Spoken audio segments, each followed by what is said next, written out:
Dan juga makasih buat teman-teman yang udah hadir. Assalamualaikum warahmatullahi wabarakatuh. Waalaikumsalam warahmatullahi wabarakatuh. Sebelumnya mau minta maaf karena aku nggak bisa pasang latar belakang, nggak tahu ini komputernya nggak kompatibel. Jadi latar belakangnya latar belakang kontrakan aku aja ya. Iya. Nah, jadi aku sebenarnya kayak pengen nanya nih ke yang udah nikah, mungkin ke Asa dulu kali ya, berhubung MC. Wah, boleh boleh Teh. Asa kan udah nikah nih. Iya. Nah, kira-kira kalau Asa sendiri udah mengenal ilmu tentang mengenal pasangan sebelum nikah belum? Atau masih sekilas-kilas nih, sekilas-sekilas belajar gitu? Atau emang udah sengaja mempersiapkan diri untuk kayak lebih tahu tentang ilmu mengenal pasangan atau enggak? Wah, menarik nih Teh tadi sih pertanyaannya. Kalau Asa pribadi sejak sebelum masih jomblo ya, sejak single itu memang udah seneng sih ya dengan tema-tema seputar kehidupan keluarga ya, seputar family education. Itu sebabnya kami bareng-bareng bikin Family Hour Indonesia, teman-teman, penyelenggara acara kita malam hari ini. Nah, tapi sayangnya di sini cowok-cowok masih sedikit ya. Mungkin ini mewakili keadaan kita sekarang ya. Iya, ini ada siapa ya? Di sini ada Alam Herlambang, cowok mungkin ya? Iya. Ya, alhamdulillah Om Alam, salam kenal dengan Asa di sini. Ada Kang Fajri, kemudian ada juga siapa ya di sini yang cewek-cewek ya? Nah, ini kan Asa kan sebenarnya kayak udah cukup belajar gitu ya. Dan Iya. kira-kira ketika sudah belajar dan udah menikah itu kayak masih perlu penyesuaian nggak, Sa? Wah, ini juga menarik banget. Jadi memang ya teman-teman yang namanya proses belajar memahami itu proses yang berlangsung seumur hidup ya. Teman-teman pun udah mencoba mengenali sebelum nikah. Setelah pernikahan selesai.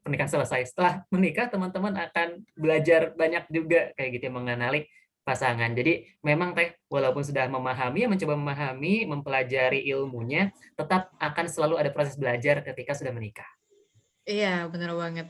Nah, cuman aku juga pernah ngebandingin gitu ya sama beberapa temen aku yang memang belum apa ya, kayak belum mempelajari ilmu mengenal pasangan di sebelum pernikahan maupun di awal-awal pernikahan. Biasanya agak lama gitu nggak sih, Sa, penyesuaiannya? Mungkin Asa bukan bermaksud membanding-bandingkan, tapi mungkin ini lebih untuk pembelajaran bersama. Ngerasa gitu nggak, Sa? Kalau misalnya ngeliat temen yang kayaknya nih mereka emang belum belajar tentang ilmu mengenal pasangan, ilmu komunikasi biasanya lebih lama. Sampai kalau misalnya aku pernah ngedenger ceritanya Nia Ramadhani, itu 7 tahun. 7 tahun Aku ya, luar biasa. benchmark-nya artis ya, katanya 7 tahun gitu. Sedangkan kalau aku sendiri, ya walaupun mungkin sekarang masih dibilang mungkin masih perlu, maksudnya masih terus akan menerus menyesuaikan diri dengan pasangan, tapi nggak apa ya, kalau misalnya dibilang akhirnya bisa tune in sefrekuensi sama pasangan, itu nampaknya butuh waktunya sekitar setahun 2 tahun sih kalau aku pribadi gitu ya. Mungkin ada Hmm. beberapa yang butuh waktu 5 tahun, 7 tahun, kayak gitu. Gitu. Terus ya Iya, jadi sama Teh. Saya juga proses untuk menyesuaikan itu paling nggak kayaknya setahun 2 tahun ini adaptasinya.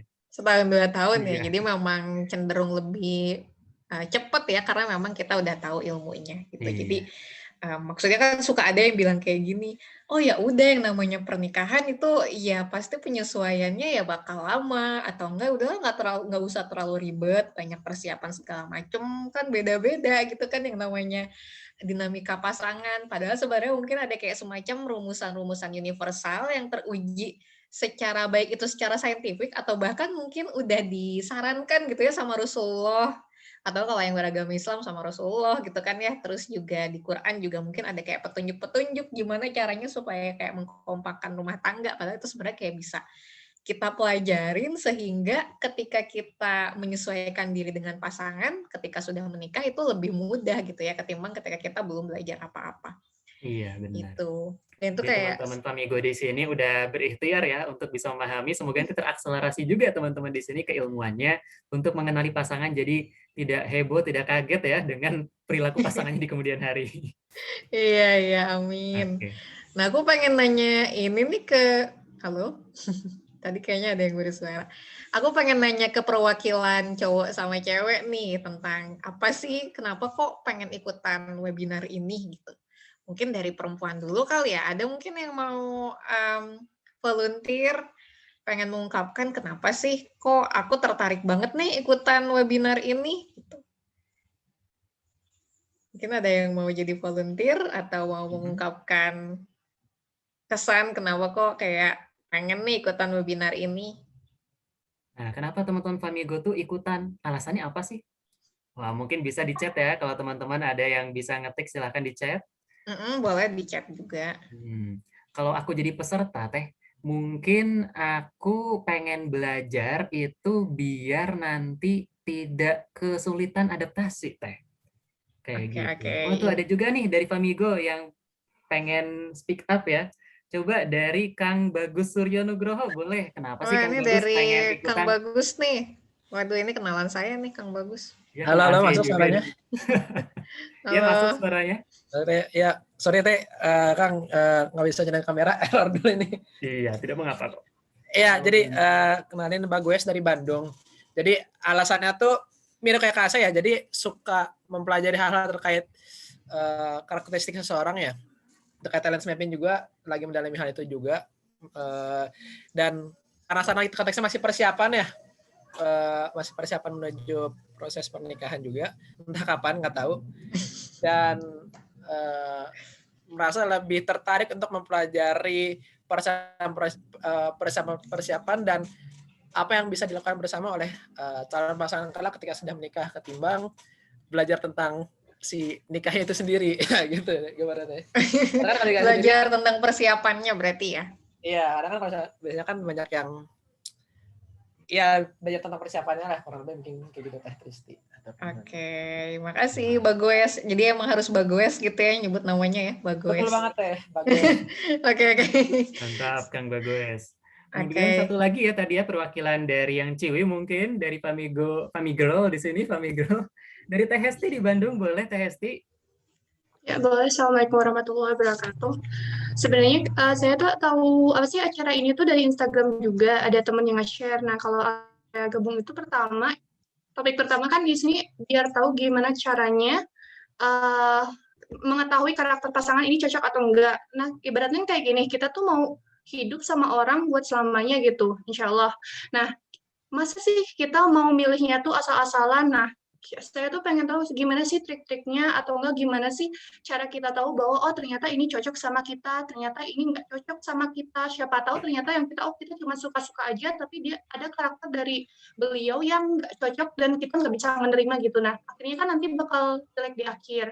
Mungkin sih lebih ke situnya. Terus kedua juga ada tentang konflik apa sih kayak manajemen konflik. Sebenarnya lebih ke kita kan intinya kita manusia.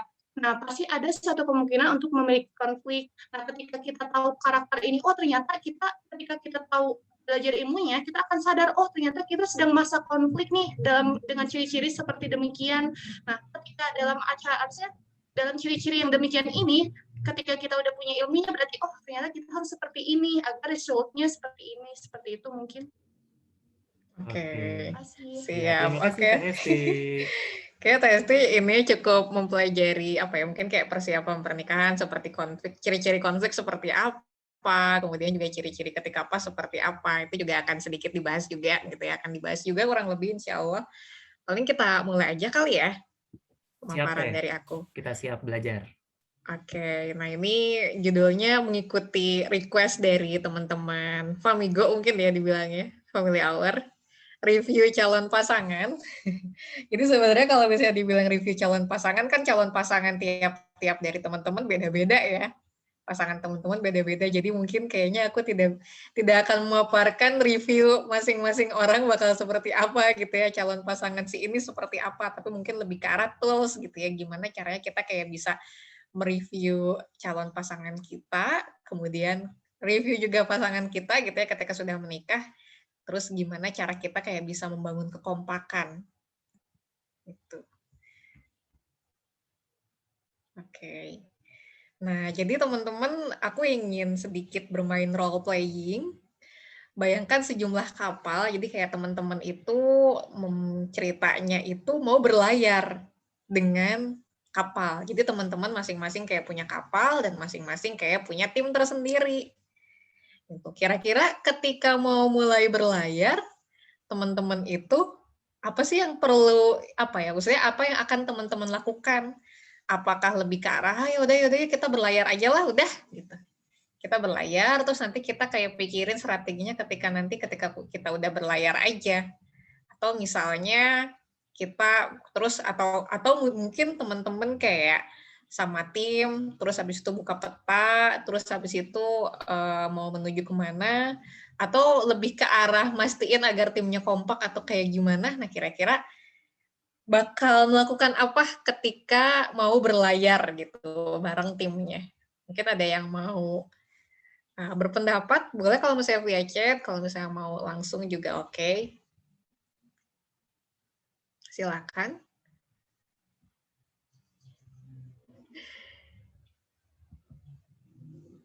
Ini ada via chat ya kayaknya di sini ya.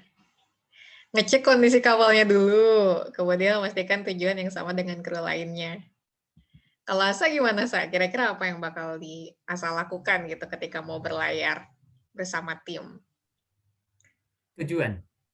Mau kemana? Tujuan ya? Iya, Mau karena kemana dulu? kalau tahu tujuan, nanti tahu tim yang perlu direkrut siapa aja. Oke, sip. Tujuannya ya, terus jadi kayak tahu gitu ya, maksudnya siapa sih yang, maksudnya kita mau ngerekrut tim yang seperti apa.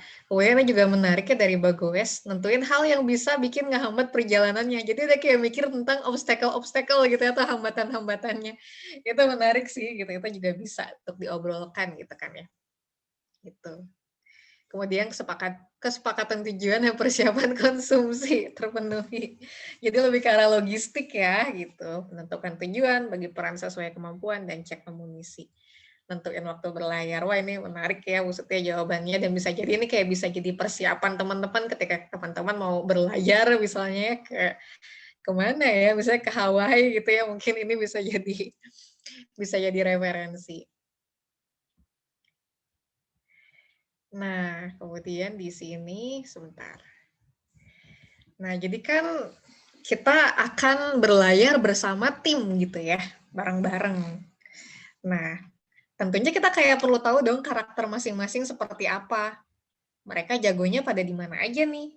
Mungkin ada yang jago baca peta, ada yang jago untuk kayak niup-niupin layar gitu ya, misalnya kayak mengembangkan layarnya, ada yang jago juga mungkin di wilayah dapur gitu ya untuk menyediakan konsumsi para awak kapal, ada yang jago di misal apa ya, lebih karena navigasinya dan lain sebagainya. Kemudian juga mungkin kita kayak perlu mengenal, oh si ini tuh kalau marah tuh kayak gimana sih, apa sih yang memicu si nahkoda kita tuh marah gitu kan ya. Gitu. Atau enggak kalau si apa ya, juru masak dari kapal kita itu kira-kira apa ya, maksudnya kayak porsi di mana dia itu bisa stres tuh pas kapan. Nah, itu jadi tentunya kita kayak perlu mengenal dulu ya, maksudnya karakter awak kapalnya seperti apa. Itu. Kemudian juga tentu saja dengan tahu gitu ya, maksudnya kayak apa ya, kayak cek dan recheck keadaan kapalnya juga gitu kan ya. Kemudian juga mungkin kayak perencanaan tujuan tadi ya, ada maksudnya kalau Asa, kemudian juga ada ini Teh Umi juga menentukan tujuan. Nah, ini menarik kalau Bagus lebih ke arah kira-kira nanti kita di samudra bakal ketemu apa ya? Akan ketemu bongkahan es kah? Atau misalnya pausnya tuh biasanya ada di lautan mana aja gitu kan ya. Terus nanti badai seperti apa? Kemudian gimana cara kita mengatasinya nih kalau misalnya ada badai? Atau misalnya kalau misalnya ada apa ya? Ada angin puyuh. Nah, seperti itu. Itu nampaknya ada yang raise hand ya, saya. Mungkin mau dipersilakan untuk ngobrol. Kita lanjut dulu aja Teh, biar flow-nya Lanjut dulu aja ya. langsung. Oke. Sip. Nah, jadi ya bagaimana para awak masing-masing kapal itu bersepakat menjalankan bahtera mereka di awal bisa jadi persiapannya beda satu sama lain. Dan bisa jadi mempengaruhi bagaimana bahtera itu mengarungi samudra kehidupan. Itu. Jadi ya mungkin mereka akan menghadapi, maksudnya para kapal-kapal ini akan mengarungi samudra kehidupan yang sama. Ujiannya bisa jadi mungkin mirip-mirip, sama-sama ketemu paus, sama-sama bakal ketemu sama iceberg gitu kan ya. Tapi karena masing-masing kapal itu punya persiapan yang beda-beda, tentunya bagaimana cara mereka menyiapkan diri menghadapi masalah-masalah itu pun bakal berbeda juga dong gitu. Ada yang memang lihai gitu kan karena satu sama lain anggota tim kapalnya udah kompak gitu, kemudian juga udah udah kayak persiapan ketika misalnya kita ketemu paus bakal kayak gimana. Tapi ada juga mungkin yang kayak kebingungan kayak gitu karena mungkin belum kompak gitu ya satu sama lainnya, dalam artian kayak belum saling memahami satu sama lain sehingga malah jadi cekcok gitu kan ketika berlayar. Gitu. Nah, kemudian juga terlalu minim mengkalibrasi pemahaman antar awak atau kayak terlalu minim untuk menyamakan frekuensi antar awak kapal itu bisa jadi akan sangat struggling gitu ya dalam mengarungi kehidupan. Tapi kalau misalnya kita terlalu ribet nyiapin gitu kan bisa jadi ya nggak berlayar-layar gitu kan. Jadi memang kita perlu berimbang gitu ya.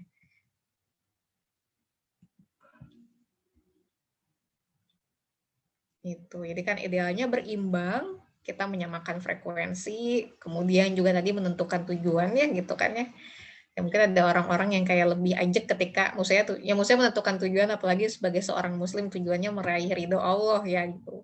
Walaupun mungkin ada beberapa orang yang mungkin spesifik gitu ya. Tujuan kita adalah dengan cara kita meraih ridho Allah sebagai seorang keluarga, sebuah keluarga adalah dengan kita kayak misalnya bikin yayasan panti asuhan gitu ya 10 di seluruh penjuru Nusantara. Mungkin kayak gitu ada yang mungkin spesifik itu, tapi ada juga mungkin yang lebih ke arah mencari ridho Allah gitu kan dengan cara apapun yang mereka bisa gitu kan.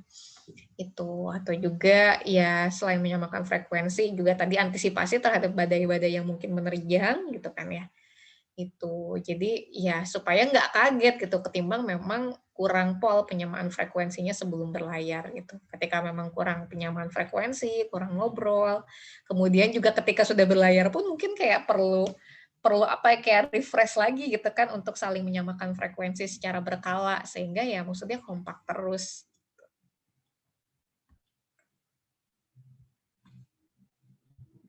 Nah, jadi intinya adalah bahwa mempersiapkan pernikahan itu kayak seperti mempersiapkan pelayaran gitu ya. Walaupun sebenarnya ini kayak analogi yang aku buat sendiri, cuman ya mudah-mudahan kayak bisa mempermudah teman-teman bahwa yang namanya pernikahan itu ya itu penting juga ya untuk dipersiapkan gitu kan ya.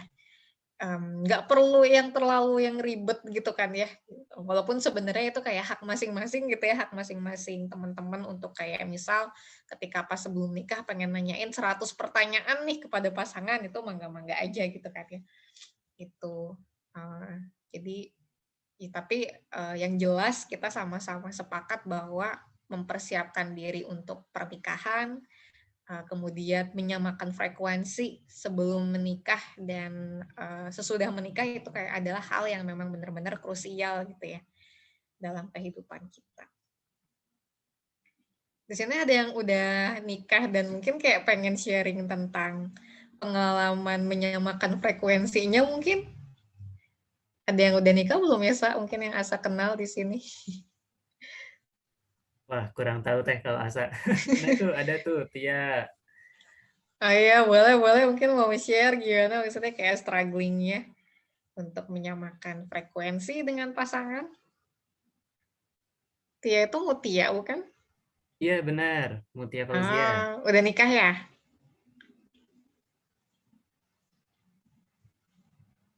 Mungkin mau... Alhamdulillah saya udah. Alhamdulillah.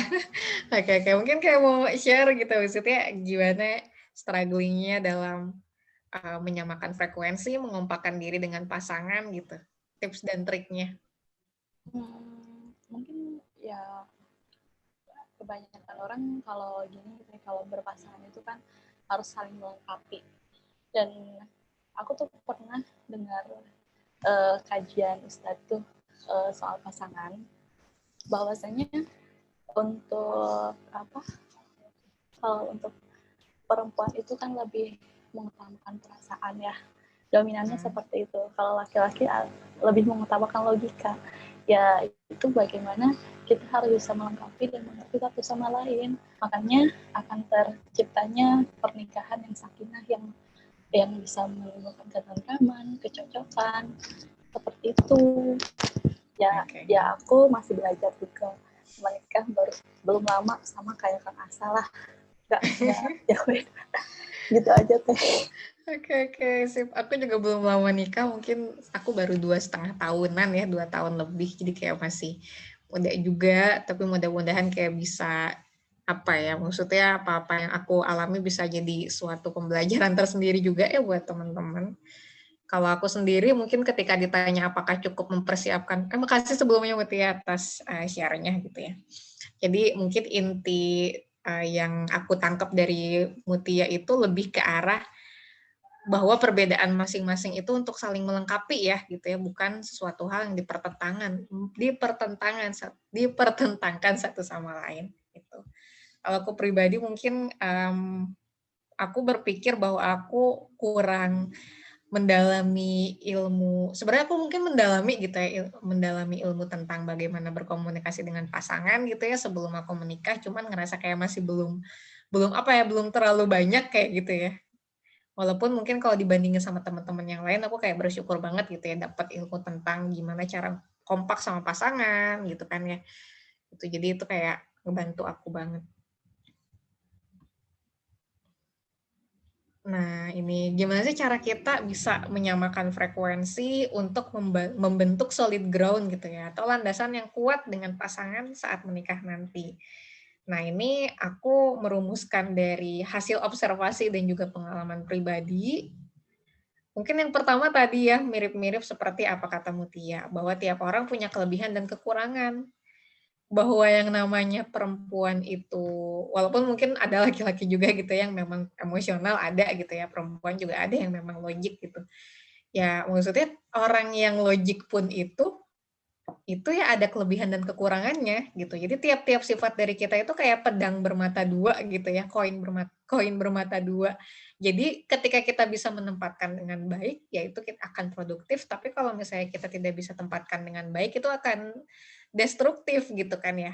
Seperti kayak misalnya terlalu logik, tidak menggunakan perasaan, jadinya kan malah jadi kurang rasa kasih sayang gitu kan ya, kurang energinya tuh nggak dapet gitu ya, energi kasih sayangnya. Itu. Kemudian kalau misalnya terlalu, maksudnya kalau kita bisa menempatkan si emosional kita, sifat emosional kita di tempat yang baik, kita akan jadi lebih mudah berempati gitu kan ya kepada orang. Kita kayak akan bisa menghasilkan kasih sayang yang besar gitu kan ya. Sedangkan kalau misalnya terlalu, maksudnya emosional kita itu ditempatkan secara tidak tepat ya malah jadinya apa ya, jadinya mungkin ya malah jadi terlalu kebawa emosi gitu kan, kemudian juga menyakiti orang lain juga bisa gitu kan, dan lain sebagainya. Itu. Nah, dan termasuk kita dan pasangan juga kayak punya kecenderungan sifat-sifat yang itu tuh ya pedang bermata dua gitu kan, sifat-sifat tersebut kayak gitu. Ada mungkin yang kayak rapih banget orangnya gitu kan, atau ada orang yang tipikal orang yang random kayak gitu. Bahwa itu sebenarnya merupakan kelebihan dan kekurangan yang bisa kita saling melengkapi kayak gitu. Dan kita juga perlu ingat ke dalam diri kita masing-masing gitu kan ya. Kita perlu ingat bahwa sebenarnya di balik kekurangan orang-orang yang kita temui, apalagi orang-orang terdekat kita, itu pasti ada kelebihan dan kita kayak perlu mengingat terus kelebihannya apa supaya kita bisa mengapresiasi gitu. Dan ketika memang kita melihat kekurangan dari orang-orang yang kita cintai, nah itu justru jadi kayak apa ya, kalau aku bilangnya lebih ke arah ladang ibadahnya aku untuk bisa melengkapi kekurangan tersebut kayak gitu. Itu jadi kayak dibikin kayak semacam, oh iya ya ternyata beliau punya kekurangan. Wah, ini adalah ladang amal ibadah saya untuk melengkapi nih. Gitu. Karena saya nggak bisa terlalu maksain kekurangan dia untuk kayak jadi tiba-tiba bagus kan. Nah, ini aku juga mau main role play lagi, sekali lagi. Jadi teman-teman ayo coba berandai jadi konsultan pernikahan. Kira-kira saran apa yang bakal teman-teman berikan? Nah, ini mungkin yang pertama, suami bukan tipikal pribadi yang tegas, berpikirnya lebih panjang dan bertele-tele. Kemudian sang istri kesal, merasa suaminya tidak taktis dan tidak becus memimpin. Kira-kira teman-teman bakal ngasih saran apa buat masing-masing pihak, baik suami maupun istri? Boleh mungkin? Ada yang mau sharing? Boleh chat, atau enggak kalau misalnya mau ngobrol, boleh. Ini ya, jadi duduk bersama kalau kata Alam Herlambang. Oke. Mungkin Kang Alam mau mengelaborasikan duduk bersama tuh kayak gimana, mungkin kayak bisa open mic, Kang. Halo, Assalamualaikum. Waalaikumsalam warahmatullahi. Duduk bersama tuh maksudnya kayak sebelum kita bercerita ke orang lain, sebaiknya tuh kita sama pasangan atau calon pasangan atau yang udah berkeluarga bisa berdiskusi gitu, duduk bersama, membahas apa yang masing-masing pasangan rasakan supaya sama-sama saling mengerti dulu gitu. Duduk bersama, kira-kira apa yang mau dibahas, biar ke depannya sama-sama tahu mungkin kebutuhannya apa dan yang dirasa kurang enak apa gitu sih, kurang lebihnya. Oke, jadi duduk bersama ya buat diskusi ya gitu tentang perasaan masing-masing, terus kemudian juga harapan masing-masing terhadap masing-masingnya seperti apa gitu. Ada yang lain mungkin mau menawarkan saran yang lebih taktis tentang perbedaan karakter ini? Ya, kalau ada yang mau berpendapat. Silakan. Ada yang Mungkin Asa lagi gimana, Sa? belajar. Asa mungkin mau berpendapat, kan Asa juga mungkin mendalami talent mapping, jadi mungkin kayak ngerti kali ya dinamika karakter seperti ini. Iya. Ya, kalau menghadapi perbedaan sih prinsip dari Asa itu apalagi di tengah keluarga ya, bukan di tempat kerja dan semacamnya. Di tempat kerja itu kita bisa saling tuntut di sini ya, karena digaji, ini profesional dan semacamnya. Tapi di dalam keluarga itu sifat dari kita dalam sebuah keluarga itu akomodatif dan saling dukung. Jadi ketika ada peran-peran yang tidak bisa dipegang oleh salah satu sama lain, kita sifatnya mengakomodasi gitu ya, peran-peran yang belum ada agar bisa tetap sampai tujuan. Kayak gitu. Jadi langkahnya di sini adalah istri menawarkan langkah ke depannya dalam mungkin decision making dan semacamnya agar bisa disarankan lebih cepat oleh sang istri, kayak gitu mungkin. Oke, siap.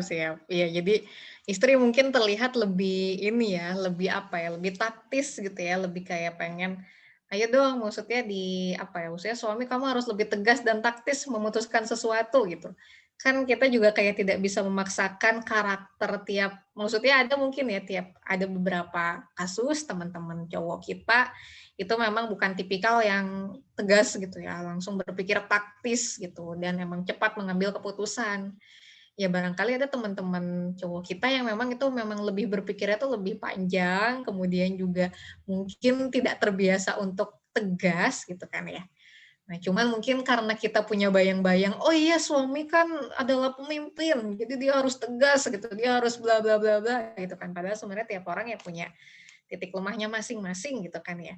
Ya mungkin ketika memang ya tetap menjadi seorang pemimpin, cuman mungkin pemimpin dia akan baik ketika memang memimpin maksudnya dalam ranah mungkin katakanlah lebih ke arah membuat analisis gitu ya, analisis tentang risiko kayak gitu, bukan untuk kayak menentukan keputusan yang cepat. Bisa jadi mungkin kalau misalnya kita mindset-nya adalah kita lihat kelebihannya dulu, kita kayak bisa mudah mengencourage itu dulu gitu kan ya. Kemudian kalau misalnya kita ngelihat bahwa oh iya, suami aku bukan tipikal yang tegas-tegas banget nih gitu. Terus gimana nih caranya supaya misal aku ngebantuin gitu. Itu. Jadi ya dengan caranya ya kita tahu bahwa suami kita itu punya kayak punya kelemahan di situ, kita ngebantuin gitu ya untuk bisa berpikir lebih tegas kayak gitu. Jadi kita kayak menawarkan opsi kayaknya mending gini aja deh gitu. Kayaknya kalau nggak gini deh, biarkan suami memilih kayak gitu. Itu. Kemudian juga di sini ada kasus lain gitu kan ya, istri yang berpikir terlalu jauh ke depan sedangkan suami pusing gitu ya dan menganggap istri halu tidak realistis gitu. Jadi memang ada kasus juga yang seperti ini gitu kan ya. Kalau misalnya suami itu bisa melihat bahwa oh iya, maksudnya istri saya itu memang punya di balik walaupun mungkin nampak halu, kemudian juga nampak tidak realistis, tapi setidaknya dia kayak mampu untuk kayak berpikir jauh ke depan gitu. Jadi mungkin yang bisa saya lakukan adalah saya lebih ke arah merapihkan gitu ya sudut pandangnya seperti apa gitu kan, merapihkan supaya apa-apa yang memang ia mimpikan di masa depan itu mungkin lebih realistis gitu tanpa harus kayak menolak mentah-mentah ide istri tentang masa depan gitu. Kemudian juga di sini ada tentang yang ketiga, suami yang terlalu santai masalah bebersih rumah. Ini mungkin kayak kasus yang cukup klasik gitu ya. Istri perfeksionis dan super detail gitu. Jadinya suka berantem masalah standar kebersihan. Nah, ini mungkin solusinya kayak mirip-mirip ya seperti yang tadi Kang Alam bilang, duduk bersama kemudian kayak tentukan standar apa ya, kayak standar yang disepakati masing-masing seperti apa, dan ya istri jangan sampai maksudnya kayak terlalu memaksakan standarnya gitu ya, memaksakan standarnya itu kepada suami yang memang itu basicnya itu memang secara apa ya, mungkin bakat lemahnya itu mungkin berhubungan dengan, ketelitian gitu ya, ketelitian dan memang, kebersihan kayak gitu. Jadi memang perlu ada kayak semacam empati. Itu. Kemudian juga ini sekilas tentang talents ya. Jadi kita mungkin akan ngebahas tentang talents juga. Jadi talents adalah naturally recurring patterns of thought, feeling, of or behavior that can be productively applied. Oke, maaf aku agak-agak bla-bla. Jadi yang namanya bakat itu menurut Gallup adalah kayak pola berpikir, pola merasa, dan pola bersikap yang sebenarnya itu kayak bisa diolah supaya bisa produktif kayak gitu. Jadi talents itu bukan sekedar kayak misalnya saya bakat masak gitu atau bakat nyanyi, bakat nari kecak gitu ya. Tapi lebih ke arah dorongan-dorongan dalam diri kita yang itu mempengaruhi pola berpikir kita, pola merasa kita, dan pola bersikap kita kayak gitu.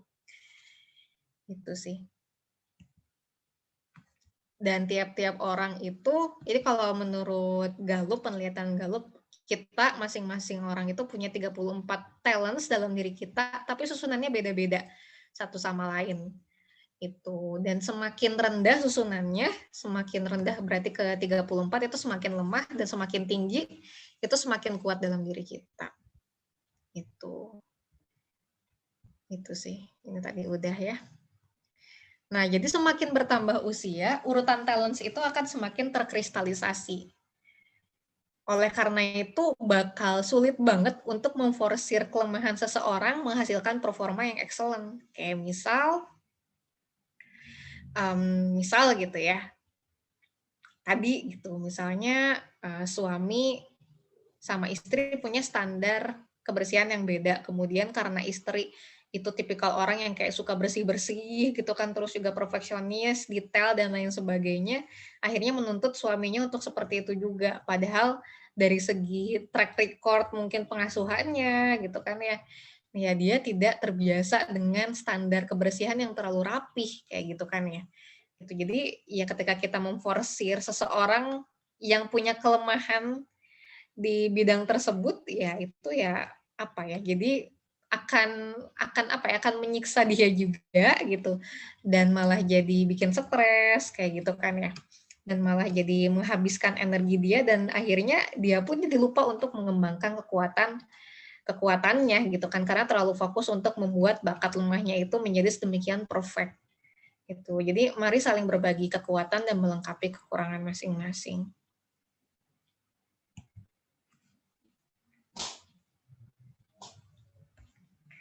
Itu. Kemudian juga di sini terkadang talents yang bisa jadi potensi kebaikan pun kayak suka kita judge gitu ya.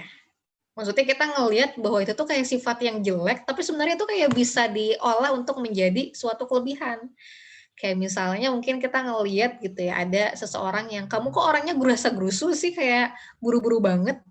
Padahal sebenarnya dia punya potensi untuk menggerakkan sebuah tim atau menggerakkan orang-orang yang terlalu banyak mikir. Atau kayak misalnya, kok kamu jadi cowok baperan nggak kayak cowok-cowok lainnya? Padahal skill-nya itu bisa diasah untuk menajamkan pemahaman ia terhadap emosi manusia, kayak gitu. Itu walaupun ya tentu saja si sifat gerasa gerusu kemudian sifat baperan ini tentunya kayak punya sisi negatifnya ya kalau misalnya tidak ditempatkan dengan baik. Tapi kalau misalnya kita bisa melihat apa-apa yang menurut kita pada awalnya kekurangan, terus ini sebenarnya mungkin jadi kekurangan karena dia tidak bisa menempatkannya secara tepat nih. Gitu. Jadi mungkin aku pengen ngebantu suami aku yang baperan supaya dia bisa lebih kalau bahasa yang aku tahu bahasa populernya selektif empati gitu. Jadi bisa berempati tapi secara selektif. Nah, itu kan bisa kita tetap mengapresiasi si bahan dasar suami kita gitu kan yang emosional dan empati, tapi lebih bisa produktif lagi gitu kan. Itu contohnya. Nah, jadi talents itu sebenarnya netral. Yang membuat itu baik dan buruk adalah penempatannya yang tepat atau enggak gitu kan. Nah, kemudian juga yang kedua, saling berbicara ya untuk sepakat dan saling menanyakan pertanyaan-pertanyaan yang menurut masing-masing esensial untuk disepakati.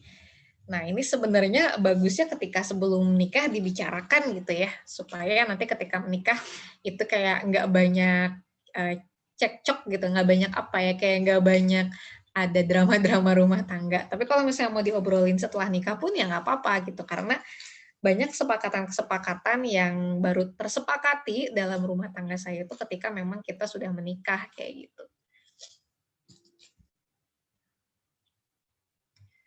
Nah, jadi ini aku kayak pengen nanya lagi mungkin kedua orang partisipan, kira-kira apa sih yang paling penting untuk disepakati dalam pernikahan bagi teman-teman? Gimana kira-kira? Yang paling penting banget nih. Tujuankah? Atau misal, biasanya kalau perempuan gitu, aku nggak mau dipoligami gitu, biasanya kayak gitu. Contoh gitu ya. Atau enggak kayak misalnya mungkin kita nanti nggak usah tinggal di rumah mertua atau orang tua kita ya. Itu maksudnya lebih ke arah teknis gitu ya. Tapi mungkin teman-teman ada yang mau berpendapat kira-kira apa sih yang paling penting untuk disepakati dalam pernikahan? Oke, ini udah ada beberapa. Ini ada Muhammad Azri raise hand, mungkin kayak mau boleh berpendapat, Kang silakan. Azri boleh untuk berpendapat apa nih kira-kira yang penting disepakati dalam pernikahan?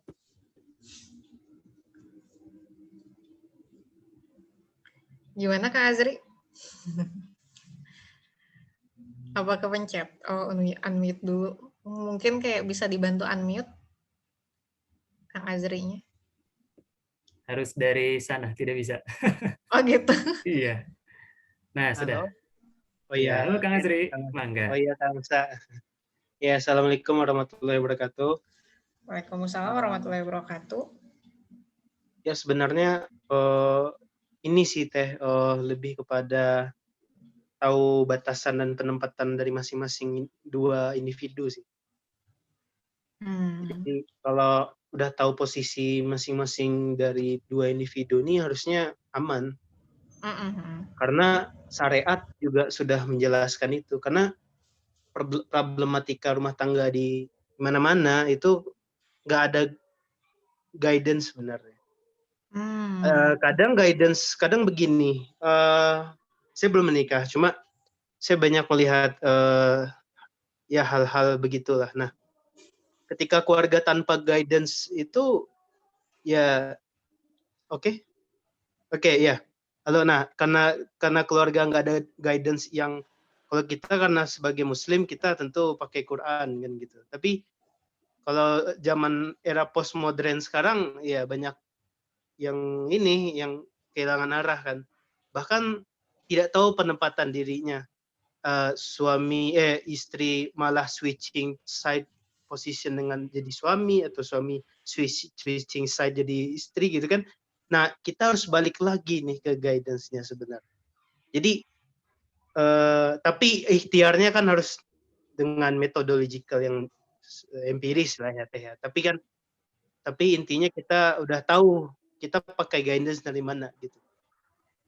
Dan harus tahu penempatannya di mana. Oke, itu aja sih. Terima kasih. Iya, mungkin disepakati tentang guidance ya.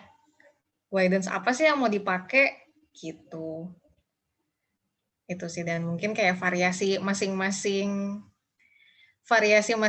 keluarga bisa beda-beda gitu ya untuk bisa, maksudnya tentu saja ada beberapa hal-hal pokok yang perlu disepakati dalam pernikahan dan itu memang sifatnya lebih ke arah agama gitu kan ya. Seperti peran suami seperti apa gitu kan, peran istri seperti apa itu. Walaupun mungkin dalam hal apa ya, kayak misalnya dalam hal prakteknya gitu kan seperti masalah rumah tinggal gitu ya, kemudian juga mungkin pengaturan keuangan itu bisa diserahkan ke masing-masing pasangan. Itu di sini juga ada kayak beberapa juga teman-teman yang udah berkomentar seperti kayak misi pernikahan, pola asuh, pengelolaan keuangan, kesepakatan peran dan lain sebagainya. Tentang karir gitu kan ya, decision maker siapa, proses pengambilan keputusan gitu.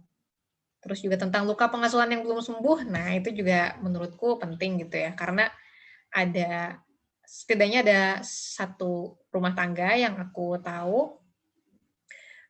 Jadi si mantan suami dari teman aku ini disiksa gitu kan ya ketika masih kecil sama uaknya, sama bisa dibilang mungkin paman kali ya.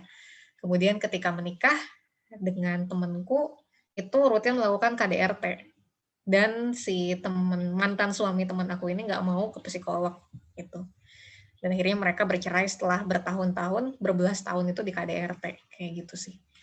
Itu kan kayak ngeri ya ketika kita belum tahu luka pengasuhan dari calon kita seperti apa, karena bisa jadi menyakiti diri kita dan menyakiti anak-anak kita juga. Gitu. Dan bahkan maksudnya menyakiti orang yang menyakiti karena maksudnya terus-menerus melakukan hal-hal yang itu tuh membuat dia berdosa gitu kan, khawatirnya seperti itu. Itu. Nah ini berdasarkan observasi dan juga aku juga sempat kayak browsing juga, apa sih yang bisa didiskusikan untuk disepakati gitu kan ya. Yang pertama kayak aktivitas sekarang seperti apa, karakter masing-masing, supaya kayak dapat gambaran. Kemudian kalau lagi tantrum atau misalnya lagi emosi itu biasanya kayak gimana dan gimana cara penyelesaiannya. Nah mungkin itu bisa dibaca ya sama teman-teman, nanti aku akan kasih slide-nya juga. Pandangan keagamaan, ada mazhab atau aliran tertentu kah? Karena ya beda mazhab itu bisa beda cara pemakaman. Misalnya gitu ya, yang aku tahu ada pasangan suami istri beda mazhab gitu kan, terus ketika salah satunya meninggal itu kayak lama banget mau dimakaminnya dengan cara apa gitu kan, habis itu ritual habis pemakamannya tuh mau kayak gimana, itu kayak jadi perdebatan tertentu gitu ya, perdebatan tersendiri, itu kan kayak perlu diantisipasi juga gitu. Apakah maksudnya kalaupun mazhabnya beda, apakah istri mau ikut mazhabnya suami, apa gimana gitu kan, itu bisa diobrolkan, karakter dari orang tua masing-masing, prinsip dan kebiasaan keuangan, kemudian juga mungkin yang penting adalah standar masing-masing terhadap riba itu kan beda-beda ya gitu kan, itu kayak perlu diajakin.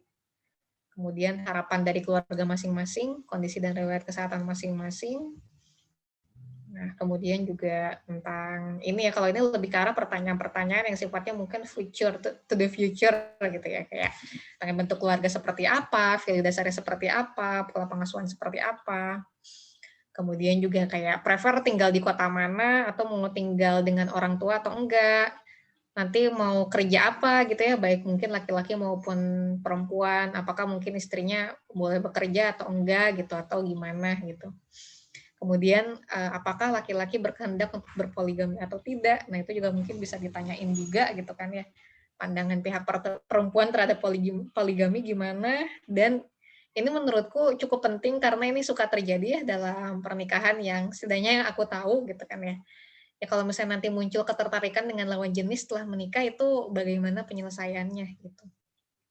Tuh, kemudian juga soal rencana keuangan ke depannya juga itu bisa diobrolkan gitu ya, bisa disepakati.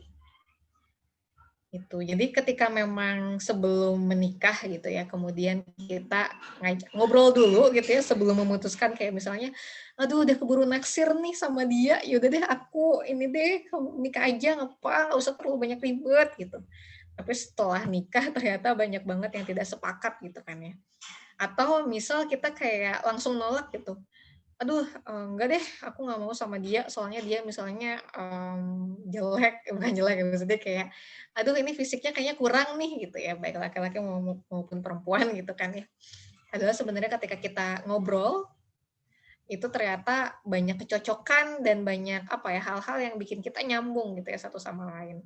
Itu. Jadi kalau saranku sih jangan langsung asal nge-accept tawaran, tapi jangan langsung nolak juga gitu ya. Sebelum kita ngobrol, kemudian jangan lupa juga untuk terus berdoa kepada Allah dan beristiqoroh sehingga jawabannya mungkin lebih jernih gitu ya ketimbang sekedar kayak nafsu atau selera pribadi. Nah, kemudian juga bisa teman-teman pelajari trik-trik lain untuk kompak. Ini mungkin saya pelajari dari beberapa.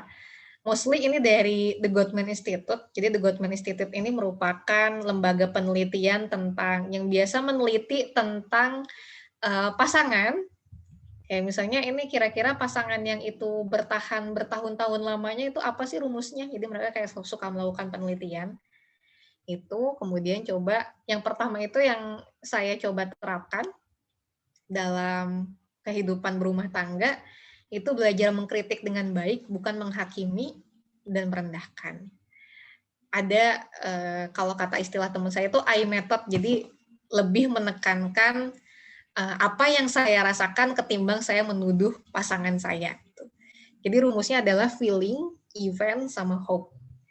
Nah, mungkin ketika kita ngelihat pasangan kita nampak kayak berantakan terus gitu ya, daripada kita bilang kayak kamu selalu berantakan sih, jadi mungkin kayak ada kata kamunya gitu kan ya, kamu berantakan banget sih, atau enggak kamu itu terlalu ini deh, misalnya kamu terlalu baperan deh misal gitu ya, atau enggak kamu kok orangnya kayak gini sih, kamu kayaknya selalu nggak ngedengerin apa kata aku gitu. Itu kan kayak terlalu menuduh dan menjudge gitu ya. Nah, coba mungkin lebih baik utarakan dengan santun kayak gitu kan ya. Kita lebih menekankan tentang apa yang kita rasakan dulu gitu, kayak misalnya dan itu lebih spesifik gitu ya ketimbang maksudnya kita langsung mengeneralisir pasangan kita kayak selalu berantakan, selalu nggak peka gitu kan ya. Tapi lebih ke arah menyatakan gitu ya apa yang kita rasakan, kayak misalnya mungkin di sini contohnya, maaf sejujurnya aku nggak suka lihat handuk nggak pada tempatnya. Itu kan menunjukkan kita tuh nggak suka gitu kan, kita jujur. Dan aku lihat kamu berapa kali melakukannya, itu termasuk di pagi ini. Itu kan jadi lebih ke arah based on data gitu kan ya, beberapa kali melakukannya, mungkin dalam minggu ini mungkin ada beberapa hari di mana pasangan kita nggak naruh handuk pada tempatnya. Nah, sama solusinya seperti apa gitu. Kita kayak perlu juga menyatakan solusi dari kita tuh seperti apa supaya pasangan kita itu tidak melakukan apa-apa yang tidak kita sukain gitu kan ya. Boleh nggak handuk yang habis kamu pakai itu dikembalikan lagi ke tempatnya? Itu mungkin bisa jadi salah satu cara untuk bisa menyampaikan kritik kita dengan lebih santun dan lebih enak gitu ya. Walaupun mungkin hasilnya itu ya lebih ke arah ya kita serahkan gitu ya kepada Yang Maha Kuasa, apakah pasangan kita bisa langsung sigap gitu ya menanggapinya, atau ternyata memang butuh dikomunikasikan lagi gitu. Tapi kalau saran dari aku jangan langsung berharap agar pasangan kita langsung menyetujui apa yang kita request kayak gitu sih. Itu. Jadi lebih ke arah ketika memang ini kok pasangan aku tidak sesuai dengan apa yang aku inginkan, ya kita biasanya kalau saya pribadi kayak berdoa, jangan-jangan apa yang aku inginkan itu sebenarnya kayak nggak terlalu penting-penting banget kayak gitu kan ya. Tapi kalau memang ternyata itu penting menurut Allah, ya insya Allah akan kayak mudah-mudahan ya Allah akan membantu untuk menggerakkan hati pasangan gitu ya untuk bisa setuju gitu ya dengan apa-apa yang kita inginkan. Itu. Kemudian juga ini saya pelajarin juga dan ini saya terapkan dan ini kerasa banget sih ini di rumah tangga saya gitu ya. Bahwa ketika setiap ada satu konflik atau percakapan yang nggak enakin dengan pasangan, coba follow up dengan 5 interaksi yang menyenangkan. Dan ini adalah dinamakan 5:1 rasio, dan ini terbukti secara saintifik, kayak gitu sih. Ini terbukti juga gitu ya di rumah tangga saya ketika memang misal ada percakapan nggak ngenakin sama suami, biasanya saya langsung kayak gimana nih caranya supaya bisa anget lagi nih sama suami gitu. Apakah itu bercanda, apakah itu misalnya dengan kayak mijetin, atau misalnya kayak bikin sesuatu hal yang suami senengin dan lain sebagainya. Gitu sih itu. Dan itu kayak nggak hanya sekali 2 kali, tapi kalau misalnya di sini kan kita ngerujuknya 5 kali gitu ya, 5. Jadi setelah ada satu konflik atau satu percakapan yang nggak ngenakin, gimana caranya sebanyak mungkin kita menciptakan interaksi yang menyenangkan kayak gitu. Jadi kita akhirnya merasa bahwa yang namanya konflik itu suatu hal yang biasa dan tidak mengganggu keromantisan atau kekokohan rumah tangga kami kayak gitu sih. Itu jadi default hawa rumah tangga kami itu adalah default rumah tangga yang hangat kayak gitu. Karena kita selalu memperbanyak interaksi menyenangkan ketika ada konflik. Itu. Nah, kemudian juga ini ada 7 prinsip dari The Gottman Institute juga gitu kan ya, dari Dr. Gottman. Yang Dr. Gottman yang merupakan founder gitu ya dari The Gottman Institute. Itu yang pertama enhance your love maps, jadi saling mengerti tentang pasangan masing-masing dan bersikap sebagai seorang sahabat gitu ya. Jadi salah satu hal yang menurut Dr. Gottman yang menurut saya tuh kayak selaras dan ada di Quran gitu ya, bahwa biasanya hubungan-hubungan rumah tangga yang bertahan adalah ketika pasangan suami istri itu saling menganggap sebagai seorang sahabat itu. Dan saya pun kayak baru mempelajari arti kata mawaddah. Di sini ada yang tahu nggak apa arti kata mawaddah itu sebenarnya apa? Yang pintar bahasa Arab mungkin mawaddah.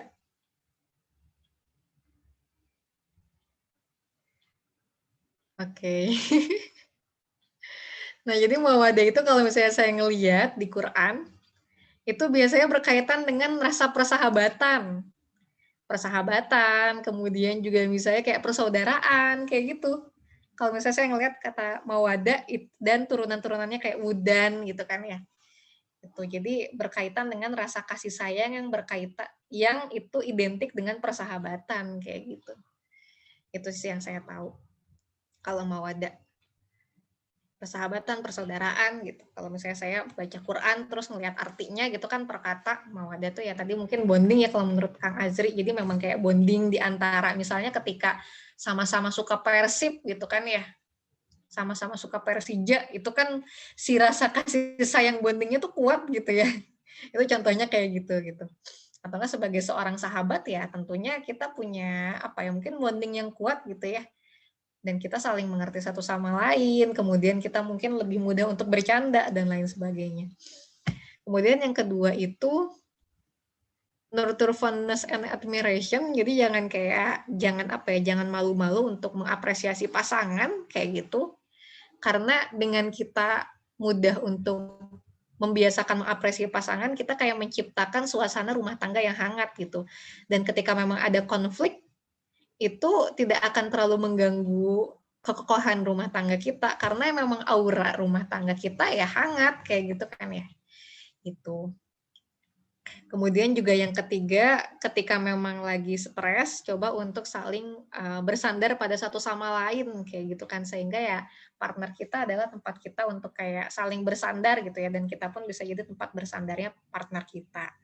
Kemudian yang keempat, tadi let your partner influence you. Jadi ini kayak kerasa banget gitu ya dalam rumah tangga saya, karena memang saya membiasakan diri untuk bisa mungkin kencan gitu ya, rutin seminggu sekali, jadi kayak cukup banyak ngobrol, cukup tahu kayak banyak perspektif suami yang pada awalnya beda sama saya, tapi karena mungkin kita kayak membiasakan diri untuk kayak bisa saling mengerti perspektif satu sama lain dan kita obrolkan, jadi kayak oh ternyata ada sudut pandang yang menurut saya itu nggak terlalu saya amini gitu kan di awal pernikahan, tapi ketika saya banyak ngobrol dengan suami ternyata itu ada baiknya juga kayak gitu.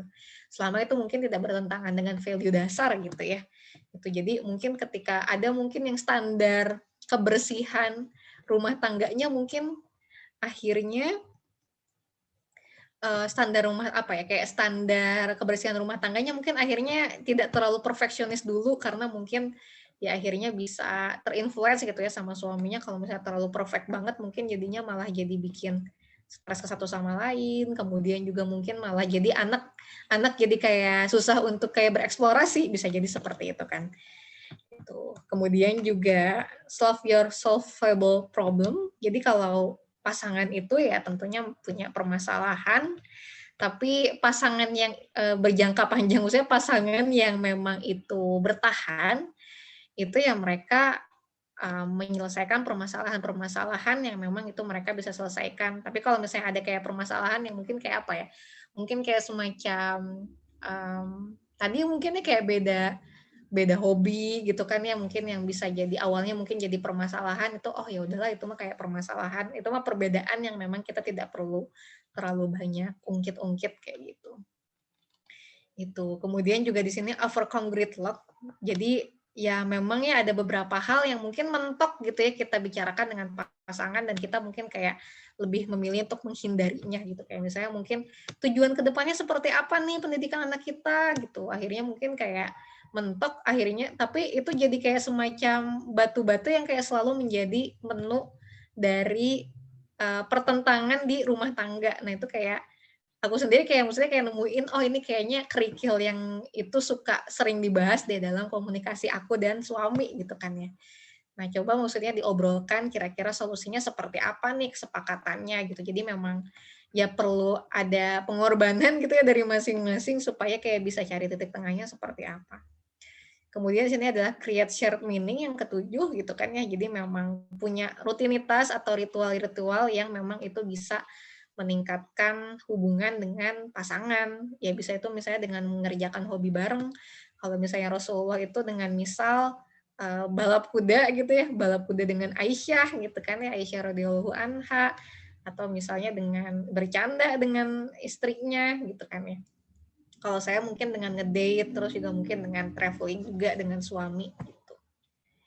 Gitu.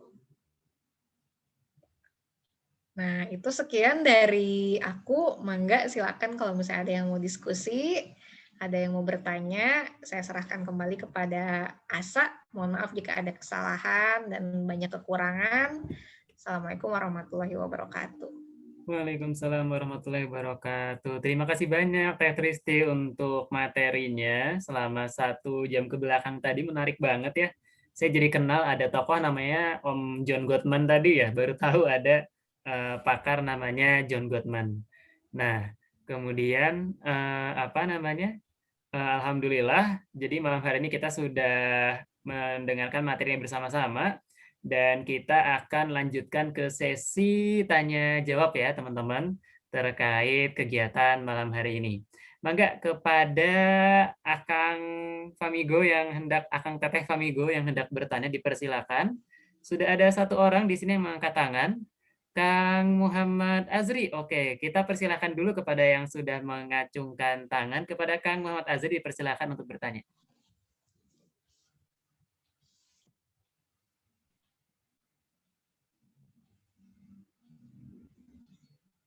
Halo Kang Muhammad Azri, apakah suara saya terdengar?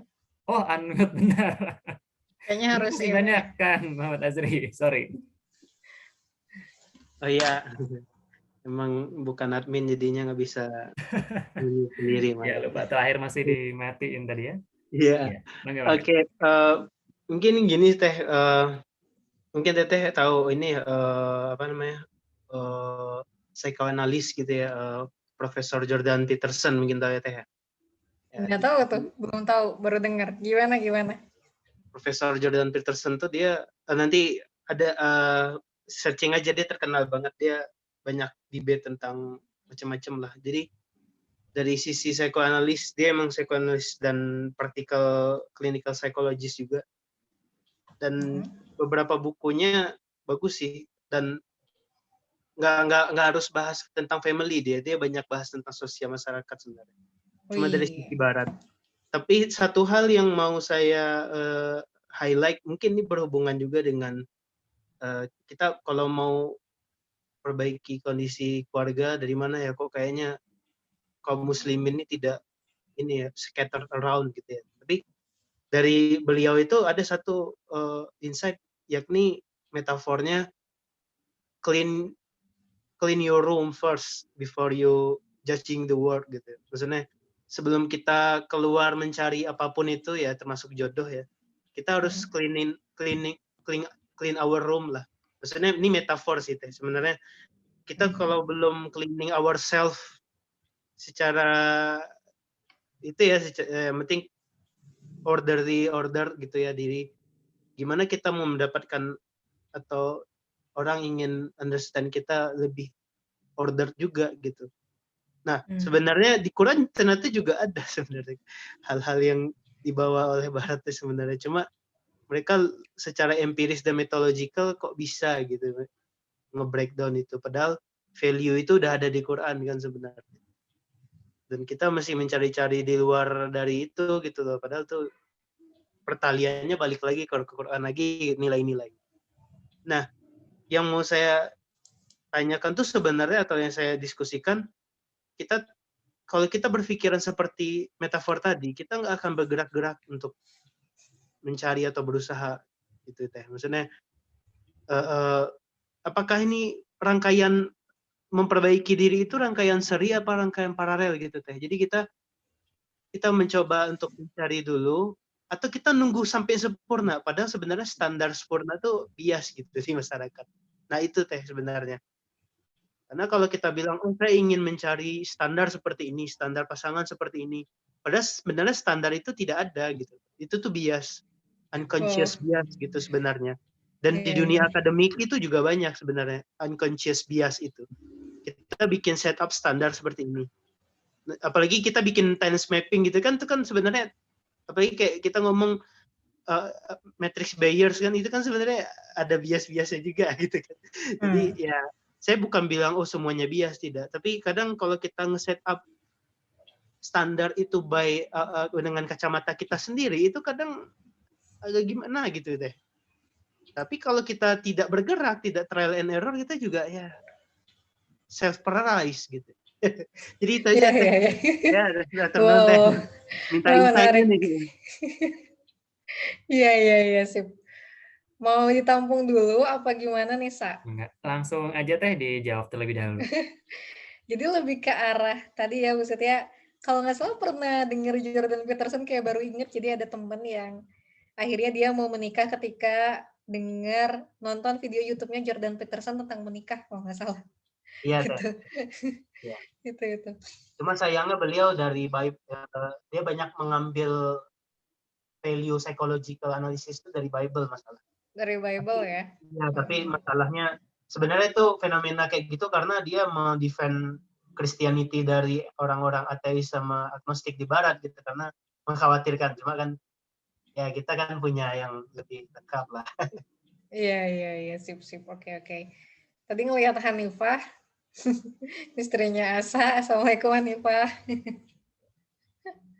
Iya, cuman Hanifahnya pergi lagi. Iya, jadi mungkin yang aku tangkap yang bisa didiskusikan adalah tentang clean your room-nya itu gitu ya. Maksudnya sampai seberapa oke sih kita harus clean your room. Jadi kadang-kadang kayak suka ngedenger beberapa pendapat juga gitu ya. Mungkin aku lebih ke arah memaparkan pendapat-pendapat teman, kemudian mungkin simpulan dari aku dulu gitu ya. Oh iya, sebelum menikah kita kayak harus menyembuhkan inner child kita gitu ya. Mungkin ada yang orang-orang yang mungkin penganut paham inner child kayak gitu kan ya, ada yang kayak gitu. Atau enggak, pokoknya kita kayak perlu bisa bagus standar finansialnya gitu. Ada juga mungkin mengacu pada standar finansial gitu kan, udah punya rumah dan lain sebagainya gitu kan. Mungkin tuh jadi standar-standar mereka gitu. Kalau menurut aku pribadi, sebenarnya nggak salah kita punya standar-standar itu, tapi yang salah adalah ketika kita kayak terlalu batu, terlalu kayak terlalu ajak dengan standar tersebut sehingga kita tidak mau merevisi standar kita. Gitu. Kayak misalnya dulu aku pribadi kayak punya standar, wah kayaknya bisa nikah ketika memang bisnis aku udah sampai ke tahap mana nih gitu. Ada mungkin teman-teman juga yang serupa sama gitu. Aku bakal nikah ketika organisasi aku udah sebesar ini gitu. Padahal ternyata setelah ketemu calon potensial, kemudian juga banyak ngobrol sama Allah, banyak istiqoroh, pada akhirnya ya ia tidak menikah sesuai dengan standarnya, dan itu lebih baik kayak gitu sih.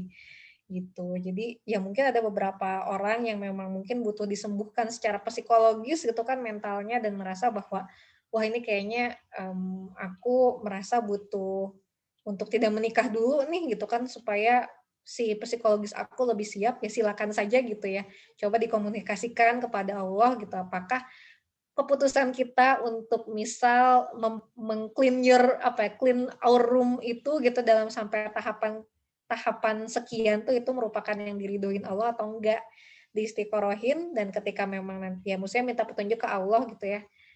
Kalau misalnya ternyata memang kita kayak perlu bebenah ruangan kita di sisi ini dulu, ya Allah akan menguatkan kita di situ gitu kan. Oh ya udah, oke, saya setuju bahwa kamu lebih baik memang untuk membereskan dulu permasalahan yang ini baru kamu menikah gitu. Atau enggak mungkin Allah nggak terlalu setuju gitu kan ya, bahwa kamu itu kayaknya bisa diselesaikan kalau misalnya kamu punya pasangan yang sama-sama mau belajar deh gitu. Itu sih. Jadi itu dia mungkin kayak bisa lagi-lagi mungkin standar kita, kalau saya pribadi kita bebas menentukan standar, misalnya kayak baik itu standar kesiapan diri kita sendiri maupun standar kita terhadap calon pasangan gitu ya. Kayak misal dulu saya pengen punya calon pasangan yang berbisnis dulu kayak gitu kan, tapi ternyata setelah dikomunikasikan kepada Allah kayaknya nggak perlu juga deh gitu kan ya, jadi kayak direvisi sama Allah gitu ya standarnya melalui keajikan hati saya juga gitu ya. Mungkin teman-teman punya standar kayak oh iya yang misalnya lebih lebih tinggi daripada saya nih badannya gitu kan kalau misalnya cewek-cewek, atau enggak mungkin kalau cowok ada standar fisik lain gitu, atau enggak mungkin kayak standar lain kayak misalnya hafal berapa juz kayak gitu-gitu. Nah sebenarnya silakan aja gitu ya, tapi ya dikomunikasikan lagi ke Allah apakah standar itu merupakan standar yang merupakan ambisi yang sebenarnya itu tuh tidak diridhoin, tidak pas dengan menurut Allah nggak pas buat kita, atau ternyata memang itu ya cukup esensial bagi kita gitu, mungkin kayak bisa diobrolin terus sama Allah gitu sih kalau menurutku, Kang Azri. Oke, ya menarik sekali. Nah, terima kasih tadi untuk Kang Azri dan Teh Tristi jawaban untuk pertanyaan pertama. Karena waktu kita terbatas, kita lanjut ke pertanyaan kedua dulu ya, Teh Tristi. Boleh. Ini Iya. kalau nggak salah ada pertanyaan di tengah-tengah nih. Oh iya, ada Tengah-tengah yang di ketik tengah juga tadi ya. dari dia di sini. Dari dia, ya, terkait slide sebelumnya. Oh, yang bagian role playing tadi atau bukan ya? Ya, yang role playing. Gimana kalau dua pihak tadi misalnya mau tadi berpendapat soal yang kebersihan kalau nggak salah ya. Kedua-duanya tuh merasa benar. Nah, itu kayak gimana tuh mendamaikannya, Teh? Mangga, Teh Tristi. Ya, jadi sulit diselesaikan ketika kedua belah pihak merasa benar. Nah, iya nih. Itu emang kayak susah banget gitu ya ketika memang nggak ada yang mau ngalah. Itu. Jadi sebenarnya ya solusi yang pertama bisa dilakukan kalau menurut saya adalah ngobrol gitu ya, ngobrol terus cari titik temunya kira-kira mau seperti apa. Dan ketika mulai ngobrol kita kayak kita punya kayak menanamkan mindset bahwa ada value kita yang itu kayak kita reduce kayak gitu. Standar-standar yang maksudnya saya siap untuk menurunkan standar supaya bisa mencapai kesepakatan. Mungkin itu yang bisa jadi mental di awal ketika mau bersepakat kayak gitu. Gitu. Kemudian juga ketika memang ternyata udah ya maksudnya ngobrol-ngobrol terus emang susah gitu, apakah misalnya pasangan kita mungkin lagi tidak fokus atau memang mungkin ya masih kekeh dengan pendiriannya. Kalau saya sih tipikal orang yang kayak oh ya udah deh, maksudnya kayaknya memang belum siap nih saya untuk mengobrolkan hal ini.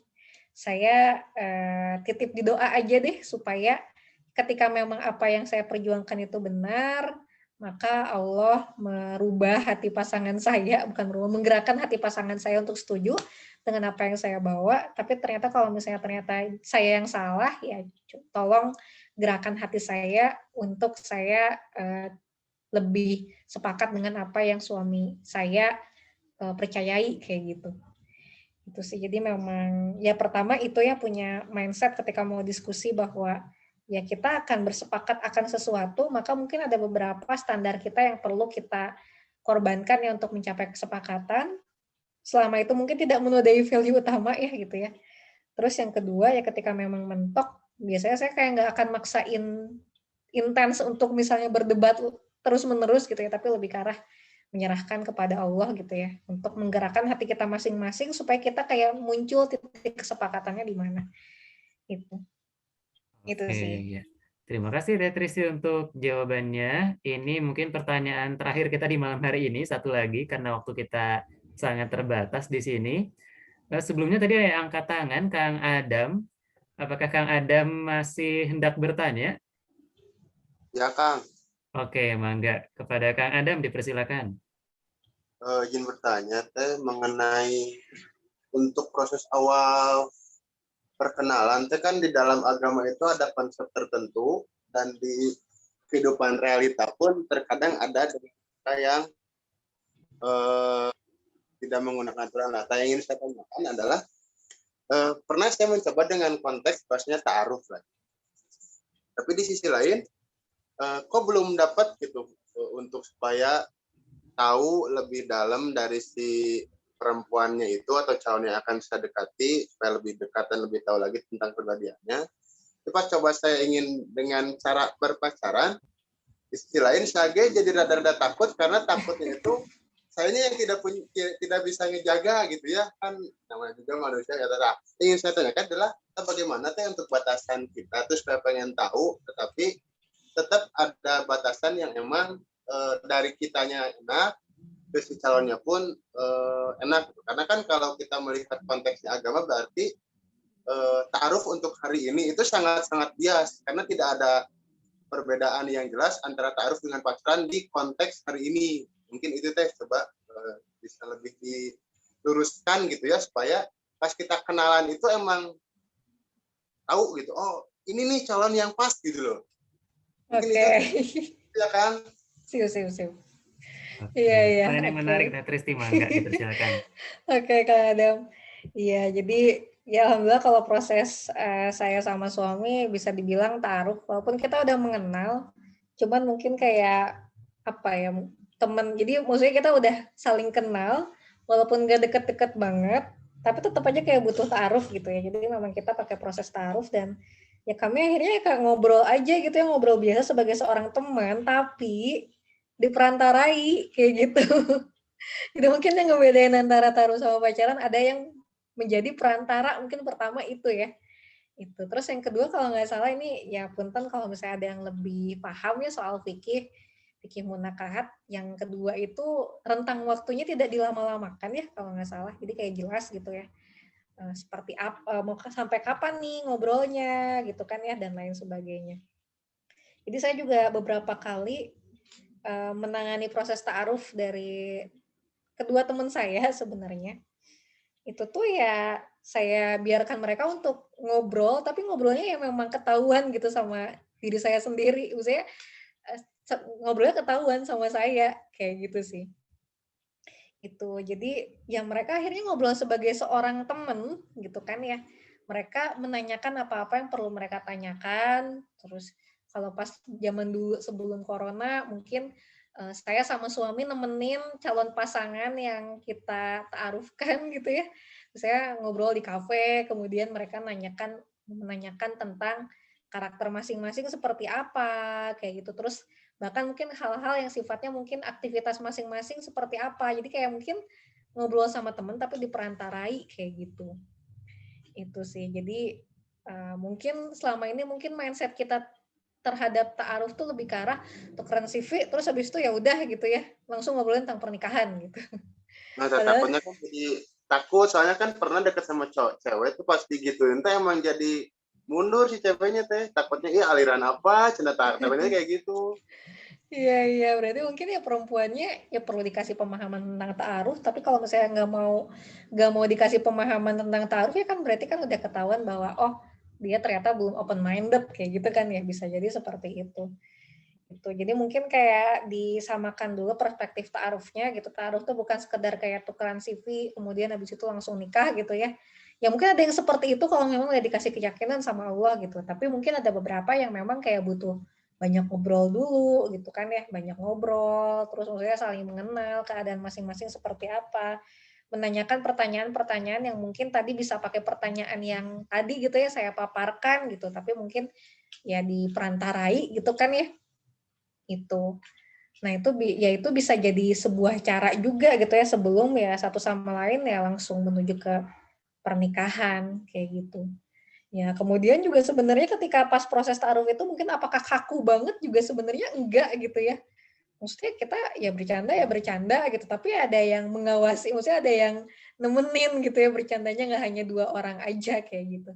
Gitu sih. Jadi tapi ya ketika ya apa ya, maksudnya ketika cuman berdua doang kan ya ngeri gitu ya, maksudnya ya khawatir malah jadi terlalu baper, ketika nggak jadi malah jadi tambah baper gitu kan. Tapi kalau misalnya ada perantara kan bisa lebih memoderatori gitu kan, supaya percakapannya nggak terlalu baper, dan ketika memang nggak jadi pun ya mungkin sedih tapi mungkin nggak terlalu sedih gitu kan ya.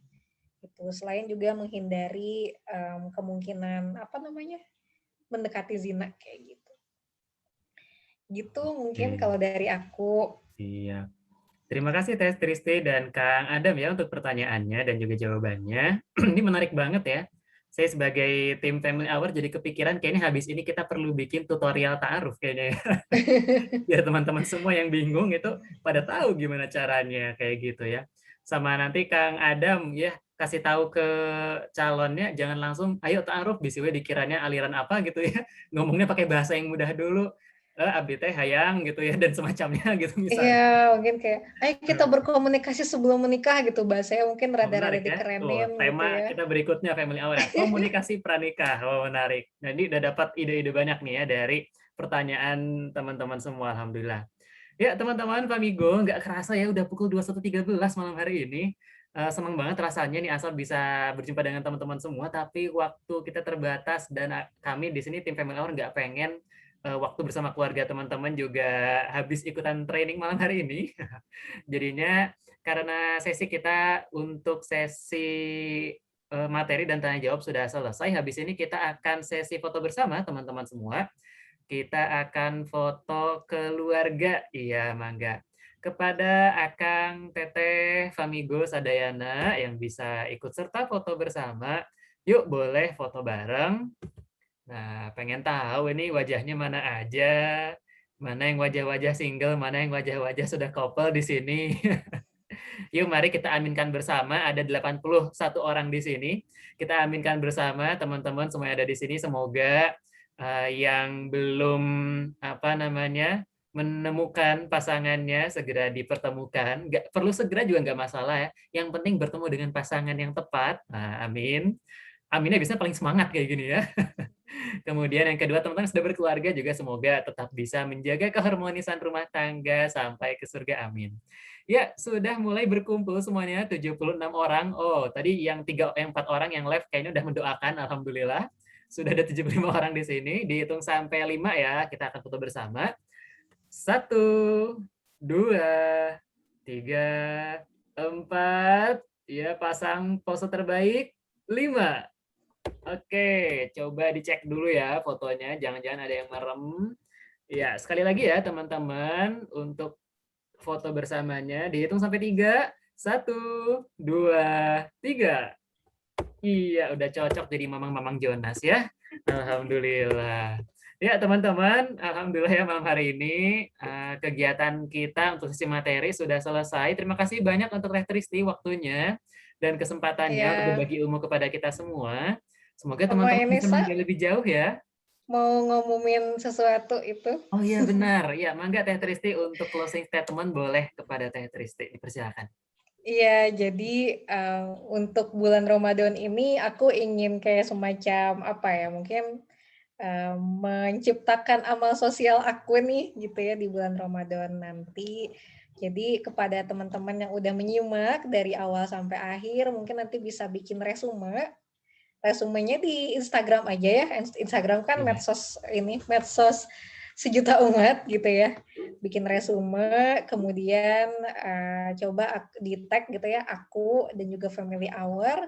Resume yang terbaik, nanti 2 resume yang terbaik akan dapat kesempatan buat konsultasi tentang minat bakat secara gratis, atau nggak bisa milih ketika memang ternyata teman-teman punya calon pasangan, itu aku ingin ngebantu proses ta'arufnya kayak gitu. Jadi bisa milih antara konsultasi minat bakat atau enggak mungkin dibantuin proses ta'arufnya. Eksklusif nih untuk Famigo yang masih bertahan 72 orang sekarang ya. Alhamdulillah. Mangga nanti ikut serta teman-teman semua ya. Ya, karena sudah foto bersama, terakhir mungkin dari tim Family Hour mau ada sedikit pengumuman ya, yang juga semoga bermanfaat buat teman-teman semua. Nah, ya, jadi oke. Nah, teman-teman semua, insya Allah tadi untuk menggawangi juga ya, bakat dari Teh Tristi di sini, juga dari teman-teman Famigo dan kawan-kawan mitra kami bersama di sini. Famigo juga pengen nih, Family Hour tuh pengen bisa punya dampak lebih besar juga ya buat teman-teman semua. Di sini Family Hour ke depan akan meluncurkan, jadi malam ini sekalian soft launching aja ya, belum pengumuman besarnya. Spoiler buat teman-teman semua, layanan ruang rasa. Nah, konsultasi bersama mitra Family Hour. Ada psikolog, ada praktisi, dan semacamnya yang bisa ngebantu teman-teman semua untuk pertama, mengenali diri lebih baik. Yang galau nih, ke depan rencana hidupnya seperti apa, ada pakarnya yang sudah terbiasa dengan jam terbang tinggi di sini.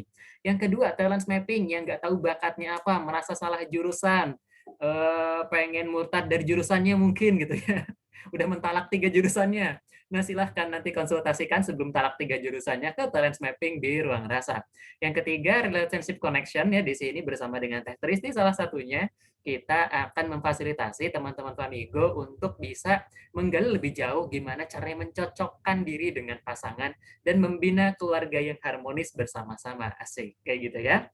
Nah, kemudian pengumuman yang kedua, share the message. Biarkan ilmu teman-teman yang didapatkan malam hari ini mengalir.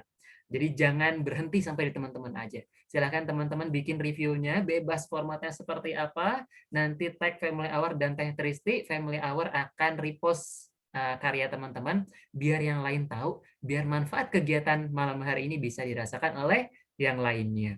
Ya, jadi biar ilmunya jadi ilmu yang mengalir. Yang terakhir, jangan dulu pulang. Teman-teman bisa bantu Family Hour berkembang lebih baik, pemateri juga bisa berkembang lebih baik, dan kualitas materi Family Hour menjadi lebih baik lagi dengan cara mengisi 1 minute response-nya Family Hour di bit.ly/OMR/FH-nya besar. Nanti buat teman-teman yang udah ngisi 1 minute response ini akan dikirimkan resume kegiatan malam hari ini, link rekaman ke materi, dan juga PPT-nya. Ya, siapa yang mau di sini, silahkan yang mau gampang tinggal isi penilaian terhadap kegiatan malam hari ini. Mau nilai MC-nya juga boleh, MC-nya ini cerewet pisan gitu ya, silahkan nilai juga ya. Ya, itu aja mungkin teman-teman semua untuk pengumuman malam hari ini. Terakhir sebelum kita tutup, karena tadi kita buka dengan doa, kita tutup yuk pertemuan malam hari ini biar manfaatnya baik, semakin berkah juga. Kita akan akhiri pertemuan malam hari ini dengan membaca doa terlebih dahulu. Berdoa dengan hamdalah alhamdulillahirabbil alamin, dan doa menurut agama dan kepercayaan masing-masing, berdoa dipersilakan. Oke, ingat teman-teman, berdoa tidak pernah selesai. Ya, termasuk mendoakan jodoh masing-masing ya. Ini paling kencang doanya. Ya, itu dari Family Hour, teman-teman, malam hari ini. Semoga bermanfaat. Selamat malam Famigo semuanya. Saya beserta kru kerabat kerja yang bertugas di malam hari ini mohon undur diri. Sampai jumpa di pertemuan berikutnya yang menyenangkan. Assalamualaikum warahmatullahi wabarakatuh. Waalaikumsalam. Oke, sampai jumpa Family Hour semuanya. Selamat berakhir pekan, selamat liburan. Yuk, selamat berakhir pekan, selamat liburan, semoga berkah.